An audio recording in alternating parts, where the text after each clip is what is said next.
រិត្រីសួស្តីមិត្តអ្នកសិក្សាគណិតវិទ្យាជាទីស្រឡាញ់រាប់អាននៅរិត្រីកាលដ៏សែនមនោរម្យនេះខ្ញុំបាទសេរីយុកោមេកិត្តិយសលើកយកគណិតវិទ្យាថ្នាក់ទី10មកបង្ហាញគឺសម័យកាលដឺក្រេទី1មានមួយអញ្ញត្តិដូច្នេះសូមរីករាយសិក្សាទាំងអស់គ្នាដូចតទៅលំហាត់ទី1ដោះស្រាយសម័យកាល 2x ដក5ស្មើដល់ x បូក7ដើម្បីដោះស្រាយសម័យកាល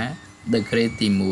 1យើងទាញអង្គដែលមានអញ្ញត្តិមកអង្គទី2អង្គអត់អញ្ញត្តិ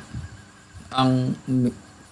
ដែលមានអញ្ញត្តិមកអង្គទី1អង្គអត់អញ្ញត្តិមកអង្គទី2អញ្ចឹងយើងបាន 2x នៅអង្គទី1ស្រាប់ដក x នៅអង្គទី2ទាញមកអង្គទី1ទៅជាបូក x អង្គទី2 7អង្គទី1ដក5ទាញមកអង្គទី2ទៅជាបូក5 7បូក5ស្មើ12 2x បូក x ស្មើ 3x